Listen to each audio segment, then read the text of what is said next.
misteri tukul di monumen ini membuat banyak sosok lain yang masuk ke tubuh Ahmad yang bisa membahayakan tubuhnya, sehingga Soleh Fatih harus menetralisir keadaan tersebut. Mbak, Ya, Mbak Sarah, apa ini? ya. Jadi ini Mas, di sini memang banyak sekali. Jadi korban-korban yang dibunuh di sini ya, dan dibunuhnya itu juga secara apa ya, sadis banget ya Mas. Jadi mungkin tadi yang masuk ke Ahmad adalah salah satu korban, dan kayak ditusuk di ditusuk di bagian perut, terus kemudian memang waktu pada saat meninggal itu dia kayak mengeluarkan kayak darah gitu loh Mas. Jadi kayak perdarahan di dalamnya. Iya. Dan emang kayak banyak banget. Darahnya Ahmad suruh dibakar tuh. Mbak Sarah, tolong aku tuh kalau kayak segini-gini nggak begitu ngerti. Terus dibakar. Koreknya mana? Kang Soleh Fatih dan Mbak Sarah, Ya. serta Mas Ahmad, kenapa harus dibakar ini? Mungkin bisa diceritakan. Yang teriak-teriak di sini kayak kesakitan gitu, saya coba ngerasain apa yang mereka rasakan, dan ternyata ini kayak sakit banget, dan nggak tahu saya tiba-tiba Dibunuhnya itu gini loh Mas. Jadi mereka ditusuk terus kayak dibiarin sekarat dulu, terus yang ke korban yang lain terus sebenarnya kemudian kayak gitu. Jadi bener-bener mayat ya belum meninggal tapi didiamin aja sampai meninggal, akhirnya meninggal dalam kondisi kesakitan gitu. Sini. Ini kayaknya jangan terlalu dekat. Kalau Mbak Samila sendiri merasakan apa ini? Kalau saya dari sana jalan itu udah keciumnya bau-bau amis. Baunya makin kesini makin menyengat.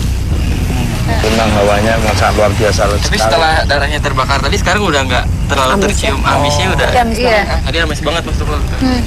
Ini aja coba kayak ini udah namanya kan udah sangat mengerikan sekali kan ini. Banget Ya. Iya, dari bentuk-bentuknya aja gini. Ini emang sengaja diginiin atau emang apa ini? Mungkin Sebenarnya mungkin kayak untuk untuk memperingati untuk kayak mengingat ada kejadian ini gitu mungkin ya Mas, mungkin lebih ke situ, karena ini kan yang dibunuh ini adalah petinggi-petinggi waktu zaman perang dulu. Dan mereka diculik dan dibawa ke sini dan dibunuh di sini gitu. Yang saya rasakan sih Mas sekitar 20 lebih lah. 25, 20 dari korban di sini. Kayaknya saya mau ngajak Ahmad aja, saya mau coba penelusuran ke arah sebelah sana, jadi mungkin agak masuk ke dalam gitu loh Mas.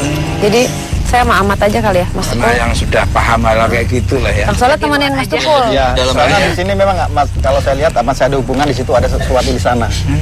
Seperti apa, kayak gua atau apa ya? Sudah, Ya. silakan Mbak Sarah, Muhammad Sangat. Nanti kalau ada apa-apa tinggal kita calling aja nanti biar Kang Soleh Fatih ikut sekitar.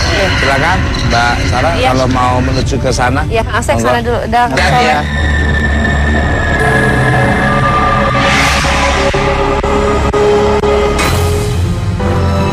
Tak jauh dari monumen, ternyata terdapat goa Jepang yang sudah tidak dapat lagi dimasuki.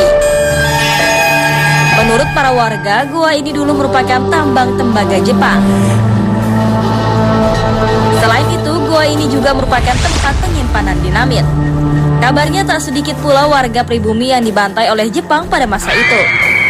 Banyaknya kisah pilu tentang tragedi pembantaian membuat kawasan ini memiliki aura negatif yang sangat kuat, terutama ketika malam menjelang. Tak pelak, para warga sering mendengar suara-suara tangisan, cerita minta tolong, dan sosok penampakan penuh darah. Mana Mat, rasain apa Mat? Rasanya agak campur sih Mbak ya. Energinya campur di sini. Cuman kayak agak nyesek. Ini loh, jadi mungkin emang kayak kita jalan ke atas, banyak yang kiri kanan kita tuh kayak ada yang ngintip-ngintip, dan bentuknya itu tadi yang jelas banget kuntilanak, sempat ketawa ya Mat. Ketawa lagi. Ini nih. Tuh berdiri gini. Ada yang kayak ada teriakan. Iya kan, di dalam sini. Ini kayak seperti apa sih, awas Mat. Ini kayak ada. Kok ada airnya ya? Dua. Ini seperti gua ya pemirsa. Ada kan kayak ada bunyi-bunyi kayak teriakan-teriakan sih di dalam. Nah ini tuh ada, ini sekarang udah penuh dengan ada airnya gitu ya di dalam. Dan kalau dilihat kayak bening ya Mat. Mungkin bisa. Ada yang lari situ. Kayak ada yang sentuh. Itu tuh Mat, lihat deh. Mat. Mat. Hah? Iya, terus ya. Dia kan lari ke situ, agak gede di setengah badan di air gitu. Terus pas lagi mukanya kaget. Anjir, gue juga kaget lagi.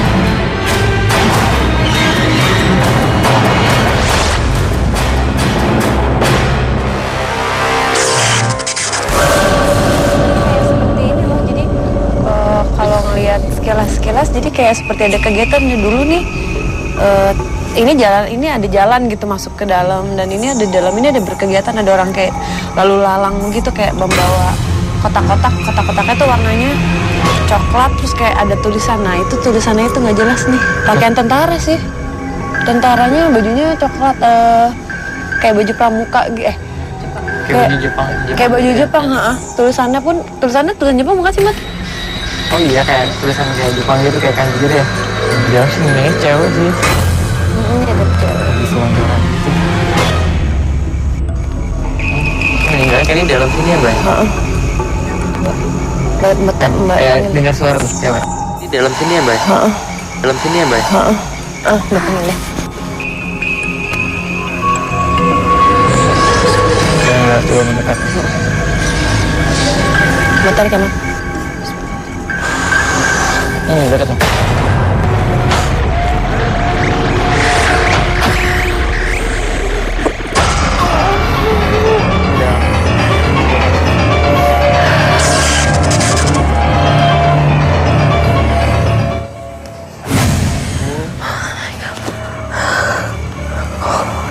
Ini siapa? Siapa namanya? Wakuloro. Oh, Wakuloro katanya. Badannya sakit. Kamu meninggal di sini ya?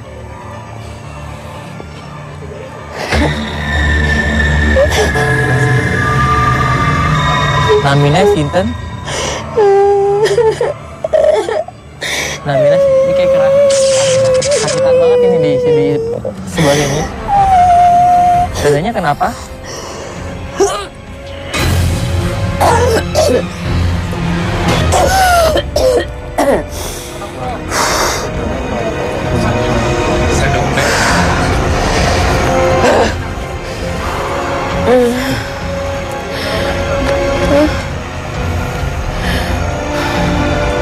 Jadi dia tuh datang kayak cuman suruhan aja sih, dia ngambil barang gitu. Dia diperkosa dulu gitu loh. Kayak dijebak loh, makanya disuruh masuk gitu ya, Mbak? Dia juga nggak tahu, jadi dia kayak disergap terus diperkosa dulu baru dibunuh. Aku nggak ngerti deh, kayak ada sesuatu yang kayak dia bilang dia ada perasaan malu,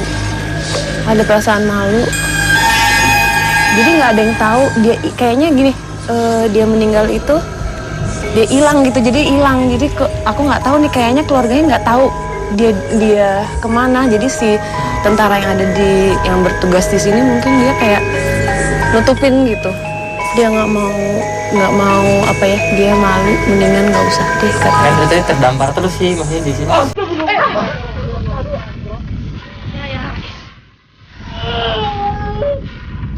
Pemirsa, tiba-tiba saja salah satu kru dirasuki sosok yang meninggal di gua Jepang ini. Wah, keadaan semakin mencekam saja.